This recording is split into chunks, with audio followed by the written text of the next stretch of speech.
Bà, chùm nhập số bóng ôm chị cả có. Ngày đi cứ ngày thì bấm bấm khai đọc năm pi bọn đọc bấm buồn. Dương cái lệnh mau mơ là tên xe âm đọc để tăng bị dương thọt lược môn mà đó lời nó cứ bàn đọc mùi tháng ngày. Bà, bàn đọc mùi tháng ngày. Ta tên xe âm đọc nắng vì mình ca prai pro bạch mạch hỏi. Hơi chị thòm đá khi bàn chùm nhập chung là bóng ôm chị cả có dương hỏi. Nơi bê là bóng mộ phò hỏi. Tên trên trùi lược thì mối cứ trên trùi bị mẹ chùm hiếnឡើងទៅកពូលមានន័យថាចុងកពូលចេញក្រោយគេមេក្រោមចេញមុនគេបាទណាហើយក្រោយពេលដែលវាបានចេញត្រួយនៅចុងកពូលហ្នឹងរួចរាល់អស់ហើយត្រួយទាំងអស់ហ្នឹងស្លឹកអស់ហ្នឹងវិវត្តទៅចាស់ពេលដែលវាចាប់ដើមចេញត្រួយលើកទី2បាទត្រួយលើកទី2មានន័យថាវាមិនមែនចេញពីក្រោមឡើងទៅលើទៀតទេគឺវាចេញពីលើចុះមកក្រោមបាទវាចេញពីលើចុះមកក្រោមបាទតួយ៉ាងTrain xe âm đọc dương đi bà tôi dạng train xe âm đọc dương đi bà chẳng mi này tha vi tranh bị cặp pool màu môn vinh hỏi bà tranh bị cặp pool màu môn vinh hỏi đi đại lại bà tranh bị cặp pool màu môn bờ bà hay sập hiệp đào mi tầng mùl mi này tha lạc vi miền cầm láng lạc vi ba kháng hay cầm mại lỗ bà bình chạy thaពេលដែលយើងប្រើថ្នាំយើងប្រើជីតាំងពីខែ7មកដល់ឥឡូវហ្នឹង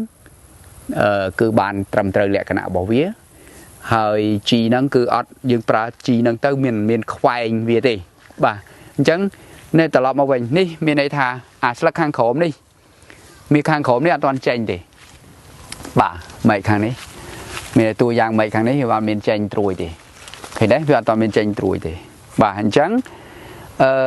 ប្រមូលផលហើយចេញត្រួយពីក្រោមឡើងទៅលើក្រោយពេលត្រួយនឹងចាស់អស់ហើយគឺត្រួយលើកទី2ចេញពីលើចុះមកក្រោមបាទណាអញ្ចឹងយើងសួរថាតើហេតុអីបាទខ្ញុំនឹងបកស្រាយជូននៅថ្ងៃណាមួយជូនដល់បងប្អូនជាកសិករគ្រាន់តែសំណួរហ្នឹងខ្ញុំទុកឲ្យបងប្អូនជាកសិករត្រេះរិះពិចារណាមើលហើយនឹងតាមដានមើលតើដោយសម្ដីរបស់ខ្ញុំដែរឬទេត្រួយលើកទី1ក្រោយប្រមូលផលហើយចេញពីក្រោមឡើងទៅលើត្រួយលើកទី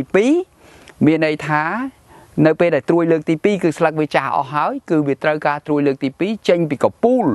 មកក្រោមវិញបាទតួយ៉ាងត្រេនសេអំដំនេះយើងមើលឃើញជាក់ស្ដែងបែបនេះហើយបាទអញ្ចឹងយើងសង្កេតមើលបាទនៅក្នុងនេះវាឆ្លងកាត់រដូវភ្លៀងប៉ុន្តែត្រេនសេអំដំនេះក្នុងមែកនេះមួយនេះវាមានជួបបញ្ហាពពួកអីគេពពួកស្រែងត្រេនដែរពួកស្រែងត្រេនដែរតែយើងបានប្រើទឹកអនុភាពហើយមានន័យថាយើងបានការពារវាបានច្រើនហើយយើងបានការពារវាបានច្រើនហើយនេះវាមានជួបបាទអញ្ចឹងយើងមើលទស្សនវិជ្ជា train ដើម CM10 ស្លឹកវាល្អបាទណាហើយកម្រាស់វាល្អហើយរីកដើមខ្លាំងដើមលើនេះមានសភាពរីកដើមខ្លាំងបាទដើមវារីកខ្លាំងបាទអញ្ចឹងយើង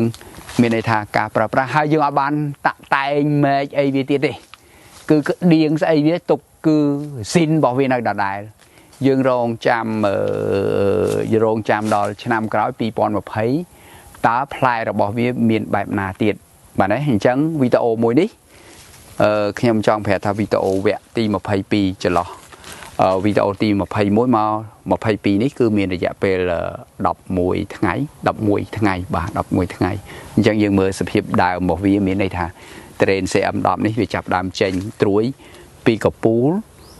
ចុះមកក្រោមសារជាថ្មីម្ដងទៀតហើយអានេះសុទ្ធតែជាអាកំបាំងរបស់ដើមទរេនយើងសួរថាហេតុអីបានត្រួយលើកទី1ចេញពីចំហៀងហើយត្រួយលើកទី2ចេញពីកំពូលបាទហើយនឹងត្រួយលើកទី3នឹងចេញពីកំពូលជាបន្តទៀតបាទអញ្ចឹងសំណួរទាំងអស់នេះបងប្អូនជាកសិករតាមដានคลิปវីដេអូខ្ញុំមួយនេះវីដេអូទី22នេះខ្ញុំនឹងបញ្យល់នឹងបកស្រាយ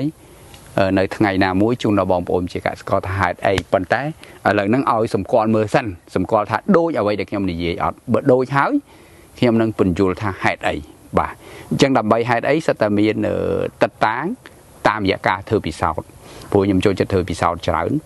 បាទអញ្ចឹងអរគុណច្រើនបាទយើងនឹងជួបគ្នានៅវីដេអូទី23តទៅទៀតសូមអរគុណសូមជម្រាបលា